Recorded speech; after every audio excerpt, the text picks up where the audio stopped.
Bonsoir à tous. Ce soir, nous réabordons, puisque nous avions déjà abordé le thème de la Trinité, mais c'était un très vieil enregistrement avec du matériel qui n'était pas adéquat et le son était très difficile à suivre. J'ai mis du temps, parce que j'ai eu pas mal de demandes sur le sujet.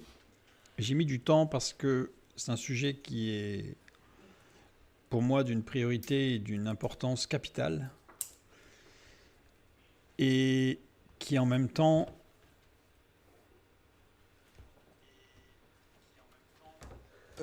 nécessite d'être très précis. Donc j'ai repris, et vous le constaterez, c'est une trentaine d'années de réflexion sur le sujet que j'ai concentré, que j'ai essayé de concentrer, parce que ça peut devenir aussi très fastidieux au bout d'un moment. Donc l'objectif n'est pas de faire de la théologie, un cours de théologie sur la Trinité, mais de se poser des questions. Parce que la Trinité pose question, et elle est souvent attaquée d'ailleurs, pour justifier que le christianisme, ou un certain christianisme, est à côté de ses chaussures. Il va y avoir plusieurs parties, comme le sous-titre l'indique, parce que tout faire en une fois est impossible. Et ce soir, nous allons aborder une question qui est quid? Qu'en est-il de la Trinité avant l'ère chrétienne? C'est la base, je dirais, de réflexion, puisqu'on entend tout et son contraire. Et très souvent, les justifications sont scabreuses, de la même manière qu'en le sont les attaques sur le sujet. Donc on va essayer de poser les choses de façon claire. Une question revient assez souvent dans la critique de la Trinité. Je dirais presque toujours, mais j'ai préféré mettre assez souvent parce que ce n'est pas systématique quand même. Pourquoi les Juifs, qui sont si scrupuleux et si proches du texte biblique, n'ont-ils jamais vu la Trinité là où les chrétiens la voient? C'est une question. C'est une question qu'on est en droit de se poser. Et la suite à cette question vient comme une sorte de conclusion. Les chrétiens ont inventé cette doctrine, soit en la volant aux païens, soit pour expliquer la façon dont Jésus s'est révélé. Voilà. Les chrétiens ont inventé le concept. Alors, je réponds tout de suite à une question, parce que quelquefois, on a des gens qui vous disent « Oui, mais ça n'existe pas la Trinité, parce que le mot Trinité n'est pas dans la parole de Dieu. » Bon. C'est pas parce que le mot n'y est pas que le concept n'y est pas, bien sûr, parce que sinon il y a beaucoup de concepts qu'il faudrait supprimer, puisque le mot qui décrit ce concept n'est pas textuellement dans la parole de Dieu. Donc évidemment, c'est le genre d'argument qui ne tient pas la route. Il est vrai que la doctrine de la Trinité a été précisée et précisément définie uniquement par les chrétiens. Il faut le dire. C'est-à-dire que vous ne trouverez pas la Trinité, la doctrine de la Trinité, ailleurs que chez les chrétiens, de façon précise et décrite telle qu'elle l'est.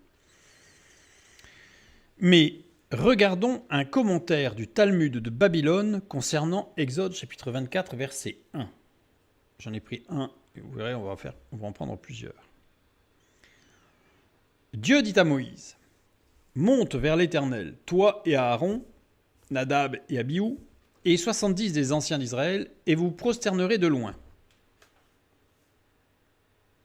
Cette phrase ne vous choque-t-elle pas? Non. C'est l'Éternel qui parle et qui dit, donc c'est Dieu qui parle et qui dit, monte vers Dieu. Je ne sais pas si ça vous arrive, si vous appelez quelqu'un, de vous appeler par votre prénom pour dire viens vers un tel, et puis le un tel c'est vous, mais c'est quand même une formulation assez curieuse. C'est une formulation assez curieuse. Il aurait dû dire monte vers moi, et non pas monte vers Dieu. En fait, dans le Talmud de Babylone, on nous explique qu'il s'agit du Métatron. Qu'est-ce que le Métatron? Le Métatron, dans les commentaires rabbiniques, talmudiques, mais pas uniquement talmudiques, les midrashiques aussi, et même dans d'autres documents, dont on parlera un petit peu plus tard, le Métatron est le titre du messager le plus élevé de Dieu, celui que l'Ancien Testament appelle ange de l'Éternel, celui qui siège directement à la droite de Dieu. Là, ce que je vous dis là, ce sont dans les commentaires rabbiniques. D'ailleurs, vous trouverez dans aucune théologie chrétienne, on vous parlera du Métatron. Et là, on est dans le Talmud de Babylone. Alors, Talmud de Babylone, parce que certains ont du mal un petit peu à situer les textes, le Talmud de Babylone, ce sont des commentaires oraux qui ont été mis par écrit et au début de l'ère chrétienne. Ils ont été mis par écrit au début de l'ère chrétienne. Donc, c'est pas vieux, hein. C'est pas comme si ça datait de plusieurs centaines, voire milliers d'années avant Jésus-Christ. Ça a été mis à cette période-là. Justement, ça a été mis à cette période-là pour contrecarrer un petit peu, pour se positionner, pour que les Juifs puissent se positionner face à une culture chrétienne qui était grandissante et qui, elle, écrivait. Donc il a fallu poser les choses pour éviter que ça dérape et qu'on n'y comprenne plus rien. Donc je mets les références ici dans le Talmud de Babylone, c'est le Sanhedrin 38b. C'est le commentaire. Le Talmud de Babylone attribue le nom de Dieu, le tétragramme, Yod E Vav E, à celui qui siège à sa droite, le grand messager divin, le Métatron.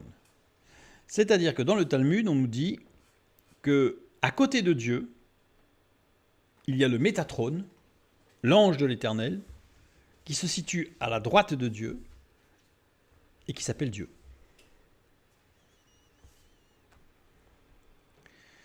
Ange de l'Éternel, l'ange de l'Éternel diffère des anges. Les anges, ce sont les malachim, pluriel de malach, qui veut dire messager, mais l'ange de l'Éternel est totalement différent. Dans tous les textes bibliques, ce serait le sujet d'ailleurs d'une étude, parce que c'est passionnant, mais on ne va pas le faire ce soir, mais dans tous les textes bibliques, quand il s'agit de l'ange de l'Éternel, c'est pas n'importe lequel. D'ailleurs, il n'a pas de nom particulier, comme c'est le cas dans certaines des révélations angéliques. Là, il n'y a pas de nom, c'est l'ange de l'Éternel. Cela marque une distinction nette entre le Métatron, l'ange de l'Éternel, et les anges. C'est pas du tout la même chose. La distinction entre Dieu et l'ange de l'Éternel s'estompe d'ailleurs dans les textes. C'est-à-dire que non seulement il a le même nom dans le Talmud, mais dans le texte biblique, la différenciation entre Dieu et l'ange de l'Éternel n'est pas toujours très simple à faire, voire impossible. On va prendre quelques exemples, parce qu'il y en a beaucoup, mais on va prendre quelques-uns. Genèse, chapitre 22, les versets 11 et 12. Alors l'ange de l'Éternel l'appela des cieux et dit « Abraham, Abraham !» Et il répondit « Me voici ». L'ange dit « N'avance pas ta main sur l'enfant et ne lui fais rien, car je sais maintenant que tu crains Dieu et que tu ne m'as pas refusé ton fils, ton unique. » C'est l'ange de l'Éternel qui parle, qui dit « Tu ne l'as pas refusé à Dieu, mais qui dit à moi. » Donc quand vous lisez la phrase, c'est pas possible en fait de faire le distinguo, la distinction entre Dieu et l'ange de l'Éternel ici. Ou alors il faut être très très fort, parce qu'en fait il n'y a pas possibilité. On va prendre Exode chapitre 13 verset 21, encore plus frappant. L'Éternel allait devant eux, donc dans le désert, le jour dans une colonne de nuée pour les guider dans leur chemin, et la nuit dans une colonne de feu pour les éclairer, afin qu'ils marchassent jour et nuit. Maintenant, on prend un peu plus loin, dans Exode chapitre 14 verset 19, donc c'est le chapitre d'après, c'est pas très loin. L'ange de Dieu qui allait devant le camp d'Israël partit et alla derrière eux, et la colonne de nuée qui les précédait partit et se tint derrière eux. Alors là, comment faire la différence entre Dieu et l'ange de l'Éternel? Il n'y a pas de possibilité de faire la différence entre les deux. Et pourtant, ce n'est pas Dieu, c'est l'ange de l'Éternel, ou l'ange de Dieu. Donc on voit que, et d'ailleurs ça a été souligné par les commentateurs du Talmud et par les rabbins, on voit qu'il y a, d'ailleurs dans tous les commentaires, et on le verra un peu plus tard, il n'y a pas de dissonance et il n'y a pas de difficulté en fait pour eux. L'ange de l'Éternel est un être dissocié, mais qui est aussi Dieu, puisqu'il porte le même nom. Un autre écrit juif parle d'une certaine entité qui se confond avec Dieu. Le Memra. Alors l'autre écrit juif dont il s'agit ici, c'est le Targum pseudo-Jonathan. Targum, ça veut dire traduction en fait. Donc c'est un Targum occidental de la Torah, donc une traduction occidentale de la Torah, connu à l'époque médiévale sous le titre de Targum Yerushalmi, ou Targum de Jérusalem, mais en raison d'une erreur d'imprimeur, il fut plus tard renommé Targum Jonathan, en référence à Jonathan ben Uziel, qui est considéré être l'auteur. Un grand rave médiéval.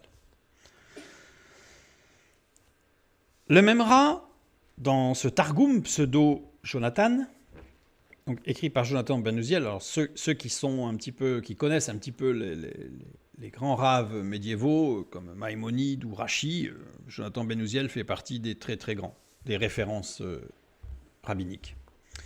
Et il explique en fait que le Memra, c'est une personne distincte de Dieu, mais qui partage les attributs de Dieu.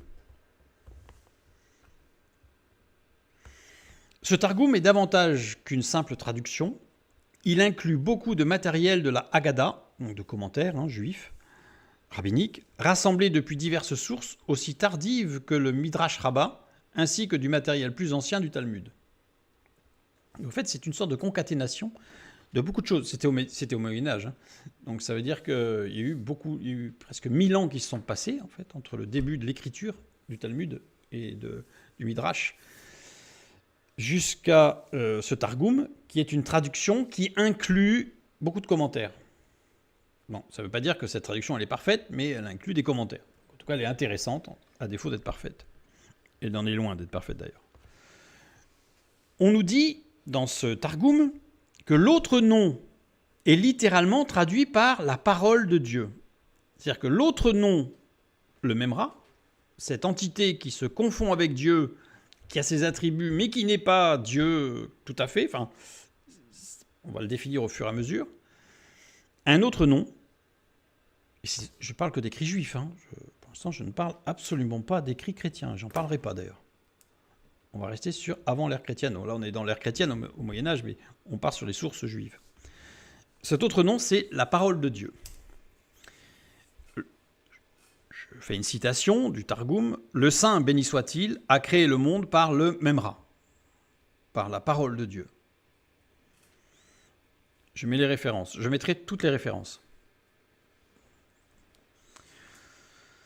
Le Targum affirme que le Memra, c'est pas la Memra, mais le Memra, ou la Memra, en fait, il y a les deux. On peut dire que c'est au masculin ou au féminin. Donc, la parole de Dieu est l'ange messager de Dieu, l'ange de l'Éternel, mais aussi que cette personne est interchangeable avec le Père. C'est ce qu'on nous dit dans le Targum. C'est-à-dire qu'on nous dit que la parole de Dieu est aussi l'ange de l'Éternel, ou la Memra, mais c'est aussi Dieu, parce que c'est interchangeable avec Dieu. Imaginez qu'un juif parle d'interchangeabilité avec Dieu. Et ça ne choque personne. Jonathan ben Uziel n'a jamais été anathème chez les juifs pour avoir dit une chose pareille, surtout qu'il est loin d'être le seul. Il y en a énormément qui ont dit la même chose. Je vais me cantonner aux principaux. D'ailleurs, dans les traductions, le Targum insiste sur la place de la parole de Dieu. Je vais donner quelques exemples. On va prendre Genèse, chapitre 1, verset 27. Nous lisons dans notre traduction, et en hébreu, je dirais littéral, Dieu créa l'homme. D'accord. Le Targum traduit, Genèse 1, 27, la parole de Dieu créa l'homme. J'ai pris quelques exemples, il y en a beaucoup. J'ai pris quelques exemples. Genèse, chapitre 9, verset 12. Et Dieu dit, « Voici le signe de l'alliance que je place entre vous et moi. » Alors évidemment, la traduction du Targum, c'est pas juste parce que ça lui faisait plaisir. Tout ça, c'est argumenté dans le Targum, dans les commentaires. Alors parfois, c'est pas directement dans le Targum, c'est dans les Midrash. c'est argumenter pourquoi est-ce qu'on met la parole de Dieu plutôt que Dieu.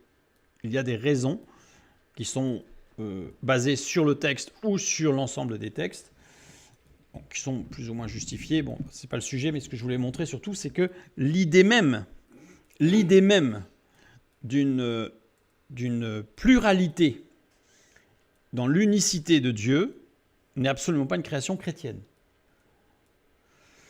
Et là, par exemple, dans Genèse chapitre 9, verset 12, le Targum pseudo-Jonathan traduit par « Et Dieu dit, voici le signe de l'alliance que je place entre vous et ma parole. » Parce que la parole, c'est Dieu. Dans les écrits juifs. Pour l'instant, je n'ai pas fait allusion à l'évangile de Jean. Hein. Exode 25, 22. « Je te rencontrerai du haut du propitiatoire. » Le Targum traduit par « Je mettrai ma parole en haut du propitiatoire ». Là, on ne peut s'empêcher de penser à Jean 1, 14, que la parole a été faite chair, et cette parole est sur le propitiatoire. Lévitique 26, 9, « Je me tournerai vers vous ». C'est Dieu qui parle. Le Targum traduit par « Et je me tournerai par ma parole vers vous ». À la fin du diaporama, je mettrai un tableau avec quelques citations pour ceux qui le souhaitent, pour aller voir un petit peu ce que ça peut donner, parce que ce n'est pas systématique. Ce n'est pas à chaque fois qu'il y a Dieu qu'on change par la parole de Dieu. Mais il y a un contexte, je dirais, théologique et un contexte dynamique particulier pour lequel, en fait, les actions de Dieu sont toujours portées par la parole de Dieu. On va y revenir un petit peu après. Ainsi, le Targum affirme que la Memra de Dieu agit auprès de Dieu, pour Dieu et avec Dieu, en étant Dieu. On n'est pas sur un écrit juif, chrétien, hein, on est sur un écrit juif avec Jonathan Ben Ouziel, auquel on ne peut pas donner l'étiquette de chrétien, je peux vous assurer. Le Targum nous dit que la Memra, elle crée l'homme. Elle révèle les 10 commandements, la Memra, la parole de Dieu. Elle sauve Israël. Elle assiste Moïse. Elle inspire les prophètes, etc., etc. C'est la parole de Dieu qui est partout. Elle guérit, elle relève, elle encourage, la parole de Dieu. Toutes les actions divines lui sont attribuées tout en la distinguant de Yahvé. Donc ça veut dire qu'en fait, elle a tous les attributs de Dieu, la Memra, mais elle n'est pas Yahvé, mais elle porte le nom de Yahvé, et elle a tous ses attributs. Donc vous voyez, ça, chez les Juifs, chez les rabbins, ça n'a jamais posé de problème, hein, dans tous ces commentaires. Mais le Targum connaît aussi une troisième entité en Yahvé, en l'Éternel. Elle intercède entre l'Éternel et Israël. Et dans le Targum, elle est appelée le Saint-Esprit. Je parle du Targum, je ne parle pas du Nouveau Testament. Hein. Écrit par des Juifs, pour des Juifs, basé sur les études de Juifs. Par exemple, dans les Lamentations Rabbah, alors Lamentations Rabbah, c'est un midrash, c'est-à-dire une méthode herméneutique d'exégèse biblique opérant principalement par comparaison entre différents passages bibliques et par métonymie, la littérature recueillant ses commentaires. C'est-à-dire que c'est vraiment une analyse qui n'est pas que basée sur la phrase, le mot, mais qui prend le mot dans tous ses emplois et qui prend tous les textes qui parlent du mot. Enfin, c'est quelque chose de vraiment très, très, très, très, très large et très riche.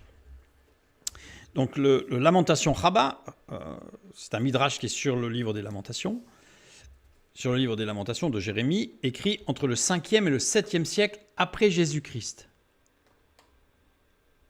Et on ne peut pas dire que la Lamentation Rabbah, le midrash, ce soit chrétien. C'est fondamentalement rabbinique juif. Je mets la référence. Lamentation Rabbah, chapitre 3, alinéa 60, enfin, verset 60, alinéa 9. Voilà ce qu'on y lit dans le Lamentation Rabbah. Après que l'empereur romain Hadrien ait exécuté 2 Juifs, le Saint-Esprit se mit à intercéder. Et voilà ce qu'il dit. « Tu as vu, ô Éternel, le mal qui m'est fait. Prends en main ma cause. Tu vois leur vengeance, leur complot contre moi. » Donc là, c'est l'intercession du Saint-Esprit. Dans Lévitique Rabbah, c'est-à-dire l'étude du Lévitique, de la même manière, et de la même manière, vous avez le Cantique des Cantiques Rabbah, vous avez le Bereshit Rabbah, enfin le Genèse Rabbah, etc., etc. Donc dans le Lévitique Rabbah, chapitre 6, paragraphe 1, on nous dit que le Saint-Esprit est présenté comme un conseiller avocat qui parle de la part du Seigneur à Israël et de la part d'Israël au Seigneur. C'est vraiment l'intermédiaire, l'intercesseur, intermédiaire, avocat.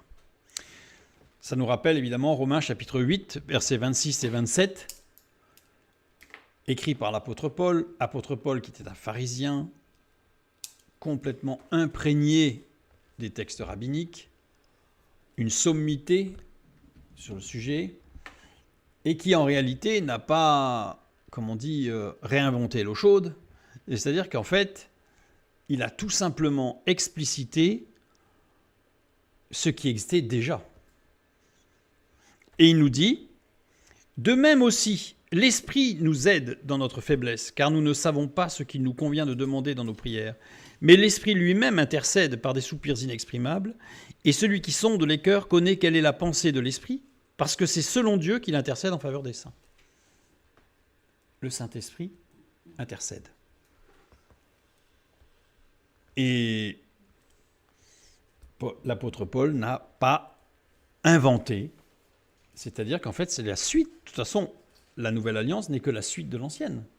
Il y a une bascule, certes, mais pas une rupture. Jésus a basculé, a fait basculer l'ancienne alliance vers la nouvelle, mais il ne l'a pas rompue. D'ailleurs, il le dit lui-même. Je ne suis pas venu abolir la loi, mais l'accomplir. C'est la bascule. Dans Genèse Rabbah, j'ai mis par exemple 84-11, parce qu'il y a énormément de passages dans Genèse Rabbah. Cantique des Cantiques Rabbah, ou Lamentation Rabbah, dont on a déjà parlé, le Saint-Esprit est toujours considéré comme une personne avec une dimension personnelle et non simplement un pouvoir impersonnel. Dans tous les textes des différents Rabbah, différents Midrashim, le Saint-Esprit ne répond jamais à une question qui serait quoi, mais le Saint-Esprit répond toujours à une question qui serait qui. C'est-à-dire que c'est une personne à part entière, une émanation de Dieu, qui est Dieu, puisqu'elle est capable de sonder même les profondeurs de Dieu, mais qui se distingue dans ses attributs. Il est considéré comme Dieu lui-même, le Saint-Esprit. J'insiste, je ne parle que des écrits rabbiniques. Le Saint-Esprit est considéré comme Dieu lui-même et toutefois comme une entité distincte de Dieu qui peut intercéder entre Dieu et l'homme.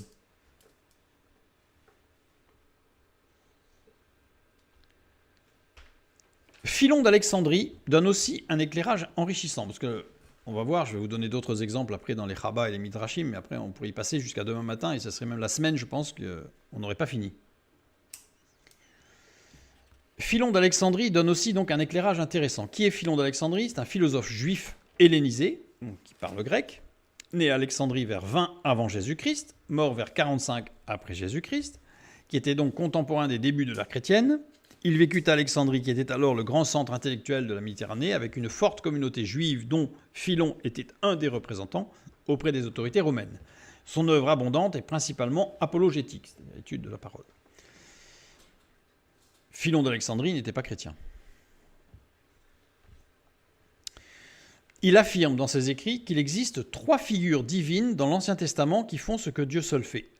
Il a vécu à l'époque de Jésus, c'est-à-dire que la doctrine chrétienne n'était pas fondée, parce que les premiers écrits pauliniens interviennent après les années 50, dans les années 50. Or, il est mort en 45. Donc, on peut pas lui sortir comme argument qu'il a été influencé par les écrits de Paul ou les écrits chrétiens, puisque même les évangiles, etc., ont été écrits après. Donc il est vraiment d'une inspiration juive. En plus, il n'était pas à Jérusalem ou en Israël, il était à Alexandrie, en Égypte. Donc dans ses écrits, il affirme qu'il existe 3 figures divines dans l'Ancien Testament qui font ce que Dieu seul fait. Dans les sacrifices d'Abel et de Caïn, donc c'est un de ses écrits, chapitre 8, il expose premièrement la parole comme la cause de toute chose par qui tout a été créé. Je fais forcément un détour cette fois-ci par contre. Jean 1, 1 à 9. Au commencement était la parole, et la parole était avec Dieu, et la parole était Dieu. Elle était au commencement avec Dieu. Toutes choses ont été faites par elle, et rien de ce qui a été fait n'a été fait sans elle. Et elle était la vie. En elle était la vie, et la vie était la lumière des hommes. La lumière luit dans les ténèbres, et les ténèbres n'en ont point reçu. Il y eut un homme envoyé de Dieu. Son nom était Jean. Il vint pour servir de témoin, pour rendre témoignage à la lumière, afin que tous crussent en lui, par lui. Il n'était pas la lumière, mais il parut pour rendre témoignage à la lumière. Cette lumière était la véritable lumière qui, en venant dans le monde, éclaire tout homme. Ensuite, on a le verset 14. Et la parole a été faite chair, et elle a habité parmi nous pleine de grâce et de vérité, et nous avons contemplé sa gloire, une gloire comme la gloire du Fils unique venu du Père. Colossiens 1, 15 à 17. Il est l'image du Dieu invisible, le Fils de Dieu, le premier-né de toute la création. Car en lui ont été créées toutes les choses qui sont dans les cieux et sur la terre, les visibles et les invisibles, trône, dignité, domination, autorité. Tout a été créé par lui et pour lui. Il est avant toute chose, et toute chose subsiste en lui. On peut difficilement plus clair. Je reviens donc sur notre texte. Dans ses écrits « Les sacrifices d'Abel et de Caïn » au chapitre 8, donc il parle de cette cause, la cause de toute chose. Évidemment, ça rejoint ce qu'on vient de lire, la fin du verset 16, tout a été créé par lui et pour lui. Dans un autre écrit sur les rêves, au livre 1er, chapitre 37, alinéa 215, il appelle la parole de Dieu premier-né, Philon d'Alexandrie. Ça rappelle Colossiens 1, 15, la fin du verset 15. Il est le premier-né de toute la création. Il y a d'ailleurs dans les écrits juifs une explication sur le fait que la parole de Dieu soit appelée premier-né. Les explications sont, je synthétise, mais sont les suivantes. Avant la création, avant le premier instant de création, il n'y avait que Dieu. Mais à partir du moment où il y a eu un acte de création, Dieu se révèle sur 3 axes, dont l'un des axes, c'est la parole créatrice active. Voilà. C'est pour ça que c'est le premier qui apparaît, mais qui n'a pas été créé. C'est ce qu'expliquent les écrits rabbiniques. Dans un autre écrit de Philon d'Alexandrie, questions et réponses sur Genèse, toujours chapitre 4, alinéa 110, il appelle la parole de Dieu gouverneur et administrateur de toutes choses. Colossiens, la fin du verset 17, toute chose subsiste en lui. Dans un autre écrit sur la fuite et les trouvailles, il appelle la parole de Dieu grand prêtre. Évidemment, on ne peut que penser à Hébreux 4, chapitres 14 et 15. Je n'ai pas mis tout le texte.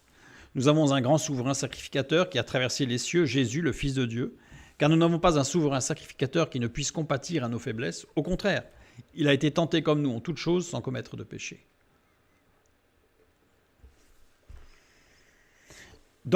Sur la création, toujours de Philon d'Alexandrie, il appelle la parole de Dieu le Fils de Dieu de qui Adam a été fait l'image. Je ne sais pas si vous vous rendez compte de ce qu'on est en train de dire là. Mais on est en train de relier de façon extraordinaire l'Ancien Testament et le Nouveau Testament.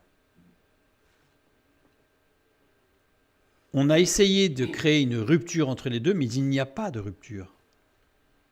C'est un continuum avec un éclairage particulier depuis la venue du Fils de Dieu sur terre. Genèse 1, 26, le début du verset, nous lisons « Puis Dieu dit, faisons l'homme à notre image selon notre ressemblance. »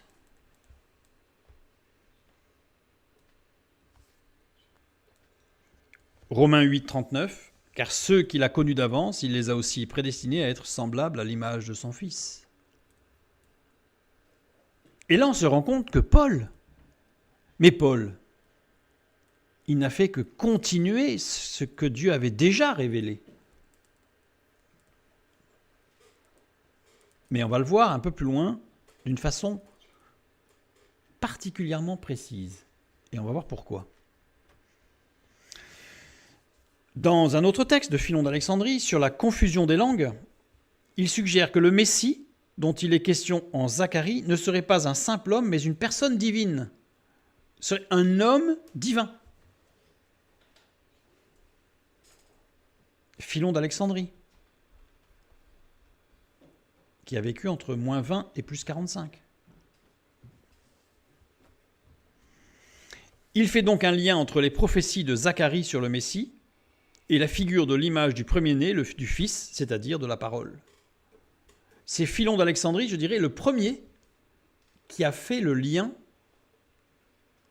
par écrit, parce qu'il est fort probable que d'autres l'avaient fait avant, mais par écrit en tout cas, qui a fait un lien fondamental entre le Messie, Mashiach, et la révélation de l'incarnation. Philon d'Alexandrie ne nomme jamais Jésus. C'est-à-dire que ce n'est pas un écrivain, un philosophe, qui aurait essayé de manière détournée de prouver que c'était la messianité de Jésus. Il n'a pas reconnu la messianité de Jésus. Mais il a exposé ce qui était écrit dans l'Ancien Testament et ce que les maîtres, les anciens, avaient lu, avaient compris dans le texte biblique. Dans un autre texte qui s'appelle Sur Abraham, page 129 et 180, c'est pas 129, 122. Bon, là, il faudrait que je vérifie pour ma référence parce que je crois que c'est 99 à 122, mais bon, ma mémoire me fait défaut. Il commente Genèse chapitre 18, le verset 2, où l'Éternel apparaît à Abraham, et celui-ci, en levant les yeux, voit 3 hommes. On y reviendra tout à l'heure aussi sur ce passage. Il dit, il est raisonnable qu'un l'un soit 3 et que les 3 soient 1.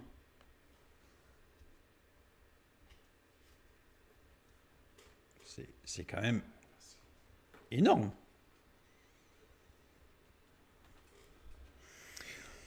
J'ai mis les références parce que c'est tellement énorme que si on va me dire oui, mais non, il y a les références. Allez voir. Allez chercher les documents. Comme je l'ai dit en introduction, je n'ai pas commencé à se creuser le sujet la semaine dernière. Donc, ce que je vous donne là, c'est le résultat. Et encore, je vous ai fait qu'un résumé parce qu'il y a énormément de choses. Et Philon d'Alexandrie n'est pas le seul à avoir abordé ce sujet-là. Des spécialistes modernes, juifs, ont prouvé que les juifs pré-chrétiens et non-chrétiens, au début de l'ère chrétienne, affirmaient que le Dieu unique était constitué de plusieurs personnes. J'ai mis par exemple Daniel Boyarin et Alan Segal. Alors Daniel Boyarin conclut au sujet des anciens juifs, citation, il croyait que Dieu avait un adjoint ou émissaire ou même un fils divin exalté au-dessus des anges, qui agissait comme intermédiaire entre Dieu et le monde dans la création, la révélation et la rédemption. Ce sont des juifs, ils ne sont pas chrétiens. Ce sont des juifs. Mais qui ont fait une étude approfondie, qui ont écrit un ouvrage, il est mis dans la bibliographie. Les recherches d'Alan Segal, un juif non chrétien, parce qu'il le revendique fortement, se résument ainsi. Les anciens Israélites connaissaient 2 Yahvé. L'un invisible, un esprit. L'autre se rendant visible, souvent sous forme humaine. Parfois les 2 Yahvé, j'ai mis entre guillemets parce que c'est une phrase qui n'a pas de sens, mais bon, voilà, apparaissent ensemble dans le texte. Parfois ils sont distincts, parfois ils ne le sont pas. C'est de la même entité en fait, de la même personne, mais qui se révèlent de 2 manières différentes. Les anciens Israélites ne voyaient pas cela comme une violation du monothéisme, car les 2 étaient Yahvé. Il n'y avait donc pas de second Dieu distinct gérant le cosmos. C'était un seul, mais qui se révélait sous deux aspects différents. Un aspect accessible au sens humain, par une révélation corporifiée, et un aspect inaccessible au sens humain, parce que pur esprit, dans sa révélation. Durant la période du Second Temple, les théologiens et écrivains juifs ont spéculé sur l'identité du second Yahvé. Mais ça ne les a jamais choqués. Vous avez énormément de spéculations rabbiniques sur le sujet. Et il n'y en a pas un qui a dit « mais c'est n'importe quoi, il n'y en a qu'un ». Non. Les juifs, les rabbins, savaient que Dieu se manifestait sous deux aspects différents. L'esprit et la corporification. Ces spéculations n'étaient pas vues comme non orthodoxes par les rabbins. C'est-à-dire qu'il n'y en a pas un seul, vous n'aurez aucun écrit qui vous dit que cette spéculation, elle est complètement hors norme, déjantée et blasphématoire. Ça n'existe pas. Puis vu les raves qui ont exposé le sujet, ça aurait été un peu délicat d'aller dire que ces rabbins-là étaient complètement en dehors des clous. Parce que ce sont quasiment les piliers fondateurs qui ont maintenu le judaïsme, je dirais, debout depuis l'ère chrétienne, par leurs écrits et leurs études. Les choses changèrent lorsque certains juifs, les premiers chrétiens, ont fait la connexion entre Jésus et ce concept juif orthodoxe. C'est là que ça a commencé à déranger. Mais pas avant. Cela explique pourquoi ces juifs, les premiers convertis à suivre Jésus le Christ, pouvaient adorer simultanément le Dieu d'Israël et Jésus tout en refusant de reconnaître un autre Dieu. Parce qu'en fait, c'était tout simplement le Fils de Dieu, c'était la parole de Dieu faite chair. C'était la corporification du premier-né de la création. En fait, c'était logique. Il n'y avait rien de nouveau. C'est juste que la révélation de Dieu s'accomplissait. C'est tout. Alors quand je dis c'est tout ça. C'est pas juste c'est tout ça. Jésus était le second Yahvé, il était le Yahvé incarné, il était la manifestation de Dieu dans la corporification. Mais ça faisait des siècles qu'on en parlait. Parce que la période du Second Temple, ça n'a pas commencé juste quand Jésus est arrivé. Ça a commencé des années avant.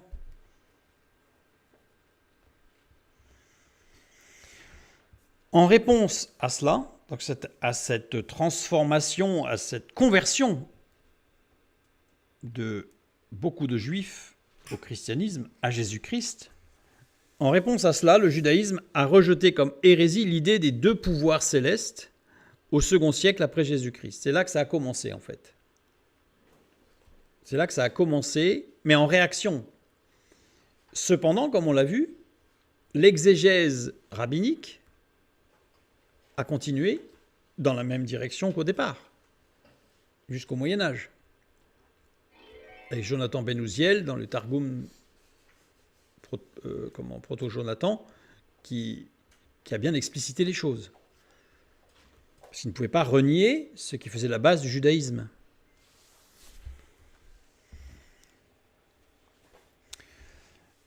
Mais il y a aussi et surtout les écrits juifs eux-mêmes. Parce que là, on parle de Philon d'Alexandrie, on va me dire, oui, mais il y en a un.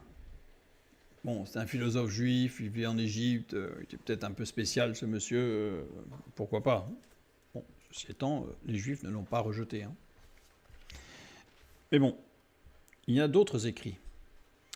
Dans le Midrash Rabbah sur les psaumes, chapitre 21, Dieu appellera le roi Messie par son nom, comme il est dit, voici le nom dont on l'appellera, Yahvé notre justice. C'est-à-dire que Dieu dit, le Messie sera appelé Dieu. Donc c'est qu'il est Dieu. Application de Jérémie 23,6 au Messie, non seulement par les chrétiens, mais ce sont les Juifs eux-mêmes qui appliquaient ce verset au Messie. C'est-à-dire qu'aujourd'hui, quand vous dites que Jérémie 23,6 s'applique au Messie, vous avez des gens qui vous disent « Non, mais ça, c'est les chrétiens, parce que les Juifs, ils ne le disent pas. » Non, mais non. Si. Les Juifs le disaient avant les chrétiens. Ça s'applique au Messie. Et Jésus-Christ a prouvé qu'il avait tout accompli. Il est le Messie. Dans le Midrash Rabbah sur les lamentations, dont on a parlé tout à l'heure, la citation « Quel est le nom du roi Messie ?» Rabbi Abba bar Kahana a dit « Yahvé est son nom, ainsi qu'il est écrit, voici le nom dont on l'appellera, Yahvé notre justice. » Donc c'est confirmé. Dans le Zohar. Alors le Zohar, le Sefer HaZohar, c'est un livre, la traduction pourrait dire le livre de la splendeur, aussi appelé Zohar, est l'œuvre maîtresse de la Kabbale, rédigée en araméen. La paternité en est discutée, il est traditionnellement attribué à Rabbi Shimon bar Yohai, on en parlera tout à l'heure, Tana du IIe siècle. La recherche académique suggère aujourd'hui qu'il pourrait également avoir été rédigé par Moïse de Léon ou par son entourage entre 1270 et 1280 en compilant une tradition orale. Alors bon, le Zohar c'est de la Kabbale, c'est à éviter, enfin c'est n'importe quoi, c'est de l'ésotérisme. Mais ce que je voulais montrer, c'est que dans des écrits qui datent de 1270-1280, on a encore cette marque forte du Messie. Nous le savons de Bose qui dit à Ruth « Yahvé est vivant, reste couché jusqu'au matin. Grâce à cette adjuration, il vainquit sa passion et, comme il préserva l'alliance, il mérita d'être le géniteur du roi le plus puissant que tous les autres et même du roi Messie, qui est appelé par le nom du Saint, béni soit-il. » Même là, on dit que le Messie est appelé Dieu. Talmud de Babylone, Baba Batra, 75b. Concernant le Messie, voici le nom, il sera appelé Yahvé, notre justice. Donc, confirme partout. Dans les Pirkei Mashiach. Alors, Pirkei Mashiach, c'est une collection de prophéties, d'enseignements rabbiniques et de traditions orales qui ont été rassemblées et codifiées au fil des siècles. Ils font partie de la littérature apocalyptique et eschatologique juive. C'est vraiment une sorte de compilation de tous des commentaires et des prophéties qui ont été faites sur le Messie, Mashiach. Et le Messie, fils de David, s'assiera dans la yeshiva d'en haut par le Saint béni soit-il, et il sera appelé Yahvé, comme est d'habitude appelé son possesseur, le possesseur du nom, ainsi qu'il est écrit, et voici le nom dont il sera appelé, Yahvé notre justice. Donc c'est partout en fait, partout. Le Messie, c'est Dieu. C'est une émanation, c'est la réalisation des prophéties de l'Ancien Testament sur la manifestation de Dieu dans son amour par corporification. Dans un commentaire du Zohar par Shimeon ben Yohai, justement, donc un rabbin galiléen ayant vécu entre la fin du 1er siècle et le 2e siècle de l'ère chrétienne, entre 90 et 110, sa naissance, et vers 160-161 sa mort, on n'est pas sûr. Il a, selon la tradition talmudique, poursuivi le combat entamé par son maître Rabbi Akiva contre l'Empire romain. Il est souvent considéré symboliquement comme l'auteur du Zohar. Symboliquement, ce sont ces enseignements qui ont été à la base du Zohar. Il existe un homme parfait qui est un messager. Ce messager est le Métatron, le gardien d'Israël. Il est l'image du Saint, béni soit-il, qui est une émanation de lui. Oui, il est Yahvé. De lui, on ne peut pas dire qu'il est créé, ni formé, ni fait. Mais il est une émanation de Dieu. Cela s'accorde avec ce qui est dit par Jérémie. Il est Yahvé notre justice. Jérémie 23, 5 et 6. C'est les Juifs qui parlent. Ce n'est pas des chrétiens. Nous avions vu, au tout début, la question de savoir que la Trinité, est-ce qu'elle était purement chrétienne, en fait ? Eh bien non. Eh bien non. Elle est juive avant d'être chrétienne. Par contre, pourquoi les chrétiens ont beaucoup plus défini, comme je l'ai mis ici, il est vrai que la doctrine de la Trinité a été précisée et précisément définie uniquement par les chrétiens. Pourquoi ? Tout simplement car ils ont reçu une révélation plus claire par l'incarnation du Fils. À partir du moment où Jésus est venu et qu'il a lui-même explicité les choses, il est venu accomplir la loi, eh bien forcément, ceux qui ont eu accès à cet accomplissement devant eux, qui ont pu voir, qui ont pu entendre, qui ont pu toucher, avaient une compréhension beaucoup plus fine. Et c'est la raison pour laquelle ils ont pu définir plus précisément ce que les maîtres juifs avaient déjà quand même relativement bien défini. Voilà pourquoi. Maintenant, nous allons lire Genèse chapitre 18, les versets 1 à 8, puis quelques versets de Genèse 18, puisque c'était, pour Philon d'Alexandrie, ça a été l'un des pivots, je dirais, dans sa démonstration sur la Trinité. L'Éternel lui apparut parmi les chênes de Mamré, comme il était assis à l'entrée de sa tente, pendant la chaleur du jour. Il leva les yeux et regarda, et voici, 3 hommes étaient debout près de lui. Quand il les vit, il courut au-devant d'eux, depuis l'entrée de sa tente, et se prosterna en terre. Et il dit, « Seigneur, si j'ai trouvé grâce à tes yeux, ne passe point, je te prie, loin de ton serviteur.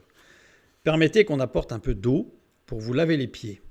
Et reposez-vous sous cet arbre. J'irai prendre un morceau de pain pour fortifier votre cœur, après quoi vous continuerez votre route, car c'est pour cela que vous passez près de votre serviteur. » Ils répondirent, « Fais comme tu l'as dit. » Abraham alla promptement dans sa tente vers Sarah, et il dit, « Vite, 3 mesures de fleurs de farine, pétris et fais des gâteaux. » Et Abraham courut à son troupeau, prit un veau tendre et bon, et le donna à un serviteur qui se hâta de l'apprêter. Il prit encore de la crème et du lait avec le veau qu'on avait apprêté, et il les mit devant eux. Il se tint lui-même à leur côté sous l'arbre, et ils mangèrent. Et l'Éternel dit, un peu plus loin, « Le cri contre Sodome et Gomorrhe s'est accru, et leur péché est énorme. C'est pourquoi je vais descendre, et je verrai s'ils ont agi entièrement selon le bruit venu jusqu'à moi. Et si cela n'est pas, je le saurai. » Les hommes s'éloignèrent et allèrent vers Sodome. Mais Abraham se tint encore en présence de l'Éternel. Ensuite, on a la description de la promesse de la naissance d'Isaac et la réaction de doute de Sarah, y compris d'Abraham d'ailleurs, mais surtout celle de Sarah qui rit par rapport au fait qu'elle était ménopausée. Ensuite, les 2 anges arrivèrent à Sodome sur le soir, et Lot était assis à la porte de Sodome. Quand Lot les vit, il se leva pour aller au-devant d'eux et se prosterna la face contre terre. Dès l'aube du jour, les anges insistèrent auprès de Lot en disant « Lève-toi, prends ta femme et tes 2 filles qui se trouvent ici, de peur que tu ne périsses dans la ruine de la ville. » Ensuite, il y a des échanges avec Lot, parce que Lot, il n'y veut pas. Après les avoir fait sortir, l'un d'eux dit « Sauve-toi pour ta vie, ne regarde pas en arrière, ne regarde pas derrière toi, et ne t'arrête pas dans toute la plaine. Sauve-toi vers la montagne, de peur que tu ne périsses. » L'autre leur dit, « Oh non, Seigneur, voici, j'ai trouvé grâce à tes yeux, tu as montré de la grandeur et de ta miséricorde à mon égard, en me conservant la vie. Mais je ne puis me sauver à la montagne avant que le désastre m'atteigne, et je périrai. » La description de la discussion de Lot avec les anges pour ne pas aller plus loin, alors que Dieu lui demande d'aller plus loin, il ne veut pas, c'est pas le sujet de ce soir. Alors l'Éternel fit pleuvoir du ciel sur Sodome et sur Gomorrhe du soufre et du feu de par l'Éternel. Genèse 18 et 19. Regardons pourquoi Philon d'Alexandrie a particulièrement porté son attention sur Genèse 18. Les versets 1 et 2. Nous lisons. L'Éternel lui apparut parmi les chênes de Mamré. Apparaître ici, c'est Ra au radical nifal, ce qui veut dire se faire voir. Bon, donc Dieu s'est fait voir. Donc il y a bien. Je trouve que c'est plus précis que apparaître. Il se fait voir. Apparaître, on pourrait le rater. Hein. Tandis que là, il se fait voir. Donc, il se manifeste de telle manière à ce qu'Abraham ne le rate pas. Pendant la chaleur du jour, moment où personne ne sort dehors, je ne sais pas si vous êtes déjà allé au Moyen-Orient en pleine heure de midi, c'est pas le moment d'aller se faire une promenade. L'Éternel lui apparut, et voici 3 hommes étaient debout. Déjà, là, on se pose une question quand même. L'Éternel se fait voir, et Abraham, il ouvre les yeux et il voit 3 hommes. Et ces 3 hommes étaient debout. Je ne dis rien de spécial. Natsab, être debout, se placer, conjugué au mode participe, ça veut dire être en train de, action qui était et qui continue d'être. Ils sont debout, ils restent debout, ils restent debout, ils sont là depuis un moment, ils ne bougent pas, ils sont debout. Il se fait voir, ils sont debout. Dieu se fait voir et il voit 3 hommes debout, qui ne bougent pas. Depuis l'entrée de sa tente,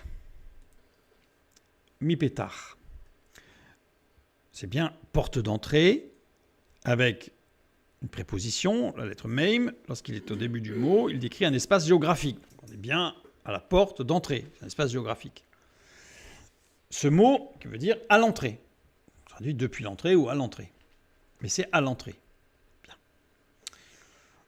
Petit détour. Jean 20, 19. Le soir de ce jour, qui était le premier de la semaine, les portes du lieu où se trouvaient les disciples étant fermées à cause de la crainte qu'ils avaient des Juifs, Jésus vint, se présenta au milieu d'eux et leur dit « La paix soit avec vous ». Première manifestation de Dieu après la résurrection, de Jésus après sa résurrection aux disciples. Verset 26, un peu plus loin, 8 jours après, les disciples de Jésus étaient de nouveau dans la maison et Thomas se trouvait avec eux, parce que la première fois Thomas n'y était pas. Et Thomas a dit non, moi si je ne vois pas ces plaies et tout ça, je n'y crois pas. Jésus vint, les portes étant fermées, se présenta au milieu d'eux et dit « La paix soit avec vous ». Le verbe se présenter ici, c'est istémi en grec. C'est le Nouveau Testament, donc écrit en grec. Qui veut dire subsister, se présenter devant, apparaître devant des juges par exemple. C'est quelqu'un qui est un peu en opposition.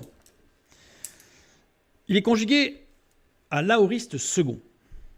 Aoriste insiste sur une action ponctuelle. Le concept du verbe ne fait pas référence ni au passé, ni au présent, ni au futur. C'est-à-dire que il était là, il est là, il sera là. En fait, c'est tout le temps vrai. Il était et sera là. On pourrait presque dire il être là. Second, c'est-à-dire qu'à partir du moment où on a un aoriste second, c'est qu'il est construit sur la base du futur second, c'est-à-dire qu'il y a une portée éternelle, il y a une portée future. Jésus était déjà au milieu des disciples, mais ils ne le voyaient pas. Il n'a pas traversé les murs.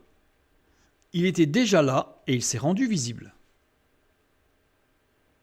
Voilà, je renvoie vers l'étude sur le temps, les 2 études sur le temps pour savoir comment ça s'est passé exactement.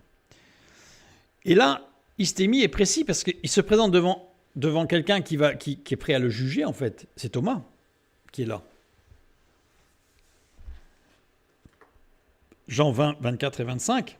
Thomas, appelé Didyme, l'un des 12, n'était pas avec eux lorsque Jésus vint. Les autres disciples lui dirent donc « Nous avons vu le Seigneur ». Mais il leur dit « Ah, si je ne vois dans ses mains la marque des clous, et si je ne mets mon doigt dans la marque des clous, et si je ne mets ma main dans son côté, je ne croirai point. » Faut y aller quand même. Outre l'aspect que c'est morbide, il faut y aller quand même. Abraham, dans notre texte, était à l'entrée de sa tente. 3 hommes apparurent devant lui. On peut se dire, ouais, mais il somnolait un peu, donc à un moment donné, il a ouvert les yeux. Bah, ils étaient juste devant lui. Voilà. Bon. Abraham courut au-devant d'eux. Donc, alors, il est à l'entrée de sa porte, 3 hommes se trouvent devant lui et il court. Bah, il les percute, quoi. On sent qu'il y a un problème dans ce texte. Il y a un problème, en fait. Pour les rencontrer à l'entrée de sa tente. Donc, c'est-à-dire qu'en fait, il est à l'entrée de sa tente, il part en courant pour les rencontrer à l'entrée de sa tente, c'est-à-dire là où il est. Donc, en fait, il tourne en rond, peut-être, je ne sais pas, enfin, il se passe quelque chose. Ou alors, sa tente, elle est immense, en fait. C'était un hall d'entrée immense. Le verbe courir ici, ruft, qui veut dire courir, qui veut dire se précipiter, s'activer. Racine désignant une action saccadée irrégulière. Devant eux, l'ikratam, construit avec un mot central, kira, qui veut dire rencontrer, recevoir. Les 2 premières lettres, tout ce qu'on saisit avec l'esprit, dans la compréhension des choses.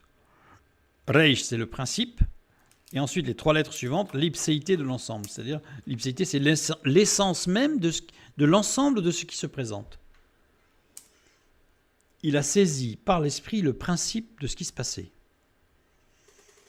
Abraham réalise dans son esprit ce qui se produit devant lui, et ce qui se produit en fait a généré une dissonance cognitive à laquelle il fait face. En fait, il est face à quelque chose et c'est là les saccades et les secousses, elles sont là en fait. Et donc dans sa tête, ça va très vite, ça se précipite.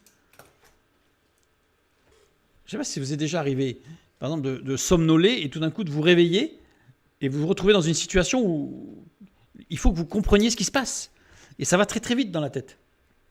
Et en même temps, c'est hyper stressant. Parce qu'on ne comprend pas tout et donc ça se bouscule. Voilà la description. C'est une dissonance cognitive. Et Abraham, là, il comprend. Il comprend que c'est Dieu qui se révèle dans ces trois hommes. Parce que ce qui se passe là n'est pas normal. Il y a quelque chose d'anormal, en fait. Et donc là, c'est par l'esprit qu'il va le saisir. Parce que par ses sens, c'est insaisissable. Je reviens sur notre passage avec Thomas.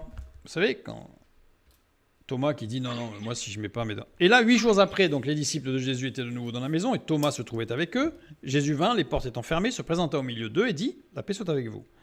Puis il dit à Thomas « Avance ici ton doigt et regarde mes mains. Avance ici ta main et mets-la dans mon côté. Et ne sois pas incrédule, mais crois. » Jésus était déjà là la dernière fois. Il était là quand Thomas a dit ça. Mais sauf qu'il n'était pas visible. Mais il était présent. Thomas lui répondit « Mon Seigneur et mon Dieu ». Jésus lui dit « Parce que tu as vu, tu as cru. Heureux ceux qui n'ont pas vu et qui ont cru. » Qu'est-ce qu'on constate ici ? Jésus se présente. Première dissonance cognitive. Parce que je sais pas si ça vous est déjà arrivé. Moi, personnellement, ça ne m'est jamais arrivé de voir quelqu'un qui apparaît dans ma maison comme ça. Voilà. Et en plus, quelqu'un qui est mort. Et en plus, il parle. Non seulement j'ai une hallucination visuelle, mais en plus j'ai une hallucination auditive. Et il me dit, avance ton doigt. Là, dans la main. Donc j'avance mon doigt et je touche la plaie. Avance aussi ta main. Tout ça, ça se fait très vite. Imaginez ce qui s'est passé dans la tête à Thomas. Comme Abraham, une dissonance cognitive violente et qui ne peut se résoudre que par l'esprit, que par rendre son esprit accessible à la révélation de Dieu. C'est ce qui se passe. Avant que Thomas ne reconnaisse son Seigneur et son Dieu, il a fallu 4 étapes successives très proches engendrant une dissonance cognitive, comme pour Abraham. C'est le choc de la révélation, de la puissance et de l'amour de Jésus. Amour, parce que il n'y a que Jésus pour dire « Tu as dit ça, mais vas-y. » On aurait tendance à lui dire « Non, mais ça va pas, Thomas, tu rigoles, tu rêves, tu n'es pas sérieux. » Non, non. C'est l'amour qui s'exprime dans la puissance. Le verset 3 dans Genèse 18. Il dit « Seigneur, si j'ai trouvé grâce à tes yeux, ne passe point, je te prie, loin de ton serviteur. » Réaction compréhensible en sachant qu'Abraham ne se sentait pas prêt à cette rencontre. C'est-à-dire que là, il est choqué. Là. Donc il dit, si j'ai trouvé grâce, restez là. Enfin, voilà, il ne sait plus que dire. Il est perdu, Abraham. Et il dit Seigneur. Et c'est là qu'on voit qu'il a compris que ces trois hommes-là, parce qu'il dit Adonai. Adonai, c'est Seigneur, donc c'est un pluriel. On va me dire, c'est normal, ils sont trois. Si j'ai trouvé grave à tes yeux, en hébreu, c'est au singulier. C'est-à-dire qu'en fait, il n'y en a qu'un. Vous allez me dire, ouais, mais il s'adresse au chef. Bon, d'abord, il faudrait savoir lequel des trois était le chef. Ouais, mais ça se voyait peut-être, parce qu'il avait une tenue spéciale. Il avait une couronne sur la tête. Ne passe point. Donc là, c'est au singulier. Donc là, il ne dit pas ne passez point. Il s'adresse à une seule personne. Donc il dit Seigneur au pluriel. Et tous les accords, toutes les déclinaisons, là, sont au singulier. La seule personne dans tout le récit de la Genèse à qui Abraham est dit Adonai au pluriel, c'est Yahvé. il n'a jamais appelé personne Adonai, Abraham. Et là, il dit Adonai à ces 3 hommes.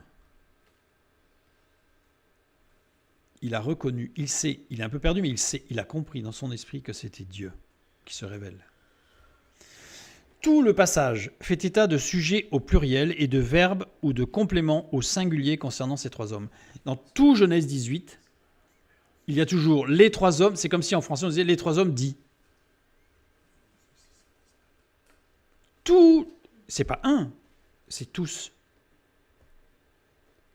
Tout le texte est construit avec des sujets pluriels et des verbes conjugués au singulier. Je comprends que Philon d'Alexandrie soit quand même posé des questions. C'est dommage qu'en français, on n'ait pas reproduit la faute. Enfin, je dis en français, mais dans les autres langues aussi. Parce que j'ai regardé, mais pouvant lire l'anglais et l'espagnol, c'est aussi au pluriel.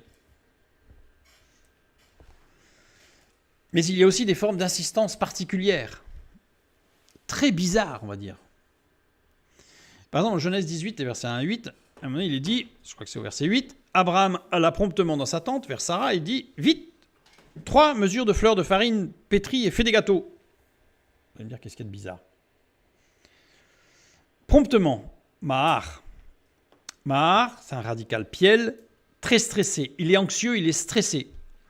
Je ne sais pas si vous avez déjà essayé d'imaginer Abraham stressé. Ce n'est pas l'image qu'on a d'Abraham.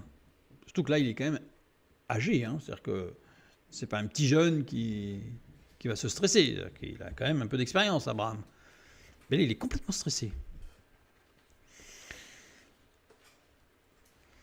Il dit, vite, 3 mesures de fleurs de farine. Céar, mesure de produits secs, qui fait 1/3 d'épha. Mesure peu courante à cette époque. Contrairement à l'épha, qui était très courant. Ce serait comme demander, vite, prends 3 fois 33 centilitres pour faire 1 litre, pour faire des gâteaux. Donc c'est comme s'il avait dit à Sarah, prends 3 fois 33 centilitres pour faire des gâteaux. Prends 1 litre, quoi. C'est quand même plus simple. C'est un peu tordu. Et on voit bien, en fait, le texte insiste sur le fait qu'il n'y a qu'un, c'est l'épha, mais qu'il y a 3. En fait, on voit bien que la construction, tout le texte, en fait, et de toute façon, en hébreu, il interpelle. On ne peut pas lire ce texte sans s'arrêter en se disant il y a un problème. Il n'y a aucune différenciation entre les 3 hommes, vus par Abraham. Il n'y en a jamais un qui ressort particulièrement, contrairement, par exemple, à la rencontre de Job, avec ses 3 amis, où là, ils sont différenciés. Dans leurs attributs, tant que celles-ci ne correspondent pas à une action précise attribuée à une seule de ces personnes. On en parlera juste après. Comme si c'était un attribut de la personne en question. C'est-à-dire qu'en fait, les 3 sont un. D'ailleurs, les verbes sont tous au singulier, ce sont qu'un. Quand il parle, c'est il parle, il au pluriel parle au singulier. C'est comme s'ils parlaient en même temps. Enfin, ça va faire bizarre quand même. Les 3 personnes qui parlent toujours en même temps, sans décalage. C'est impressionnant quand même. Sauf justement quand il va y avoir des attributs particuliers dont on va parler juste après. Dans leurs paroles, tant que celles-ci sont d'ordre général, c'est-à-dire que s'il y a une parole particulière sur un point spécifique, il va y avoir une différenciation entre les 3. Pour mettre en exergue en fait des attributs différents des 3, malgré le fait qu'ils ne forment qu'un.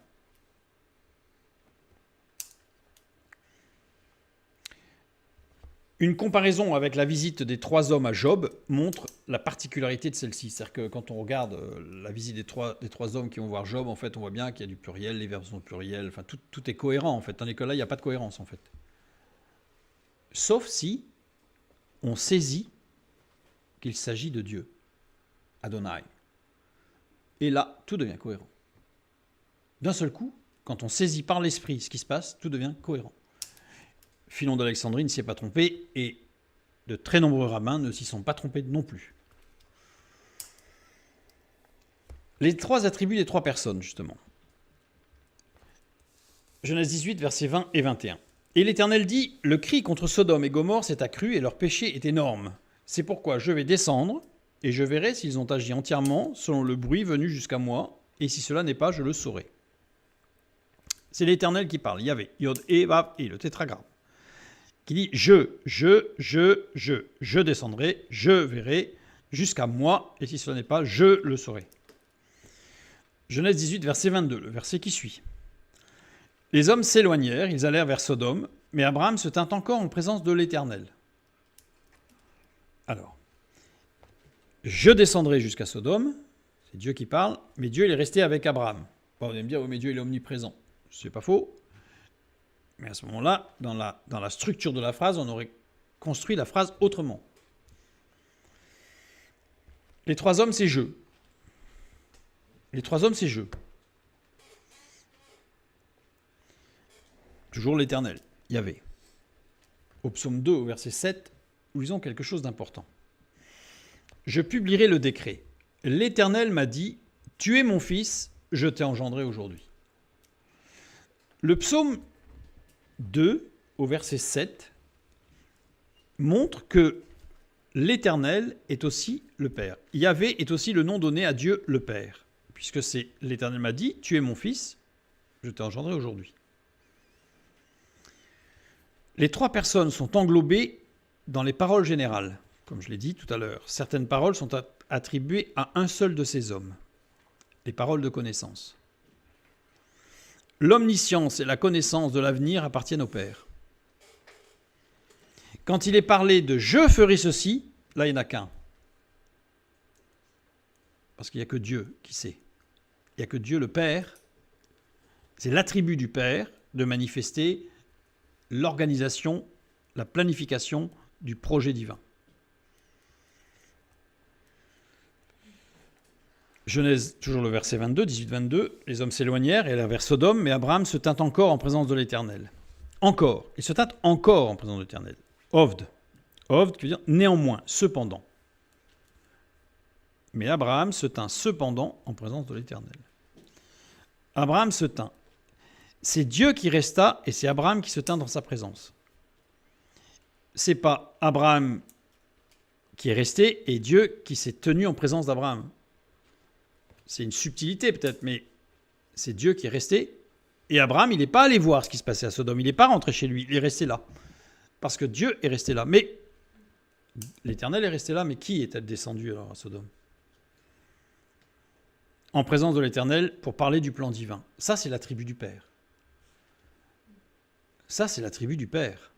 Parce qu'il va expliciter, et après il va y avoir tout cet échange qu'il va y avoir entre Abraham et Dieu, s'il y avait 50, 40 justes, 45 justes, 35 justes, etc., etc.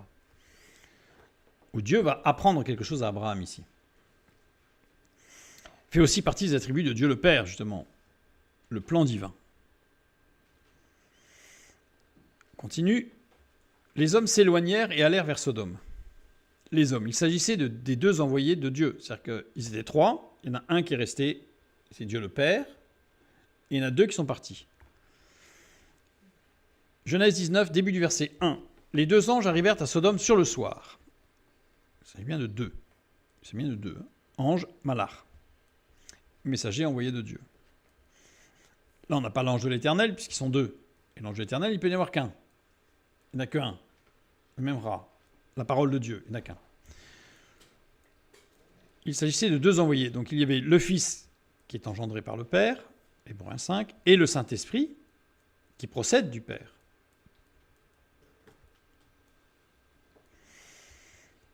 Les deux, ils descendent vers la ville pour rencontrer Lot, pour sauver Lot et les siens. Les deux font des miracles, ce que les anges ne font jamais. Vous n'avez aucun texte biblique où on vous montre qu'un ange fait un miracle. Ça n'existe pas. Le seul texte biblique où on laisse supposer, et peut-être qu'un jour on fera une étude sur le sujet, c'est dans la piscine de Bethesda, on dit un ange remue l'eau et le premier qui se jette est guéri. Mais en fait, on ne dit même pas que c'est l'ange qui guérit. Hein. On dit qu'il y a une action là, de quelque chose de bizarre. Mais en tout cas, un ange ne guérit jamais. Il n'y a que Dieu qui guérit.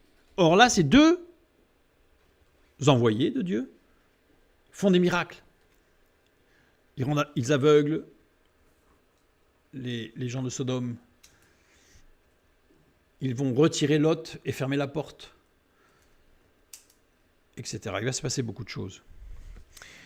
Ils agissent au nom de Dieu et font des miracles. Genèse 19, le début du verset 19. « Voici, j'ai trouvé grâce à tes yeux, et tu as montré la grandeur de ta miséricorde à mon égard, en me conservant la vie.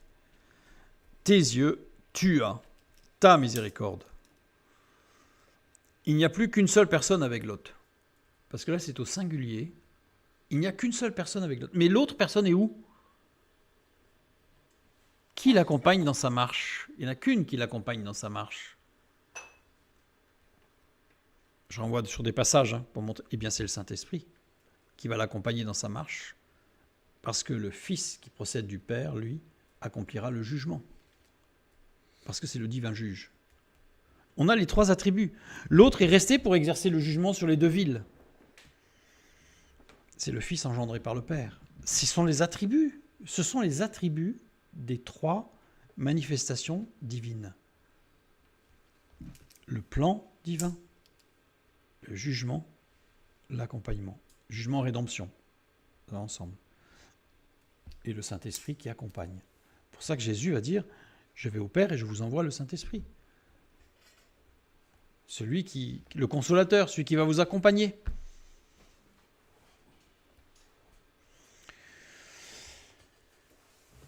Je vais m'arrêter là pour ce soir, sur cette présentation de avant l'ère chrétienne. La prochaine fois, nous verrons la Trinité dans le Nouveau Testament avec des précisions, justement, parce que la révélation du Fils de Dieu et son œuvre accomplie permet d'avoir des choses beaucoup plus clairement et donc de les définir de façon beaucoup plus précise. Et à partir de là, nous allons pouvoir utiliser le Nouveau Testament. Là, je vous ai mis quelques textes avec la traduction biblique et la traduction du Targum de Pseudo-Jonathan, ici, et j'en ai mis une autre ici. Quelques textes, mais qui sont, je trouve, très parlants, en fait, où on y voit la parole de Dieu à l'œuvre, en fait, dans tout l'Ancien Testament. Voilà, ça, c'est pour ceux qui le souhaitent, pourront le récupérer. Et ici, la biographie pour notre partie de ce soir. Biographie que j'appellerai succincte. Que Dieu vous bénisse et à bientôt.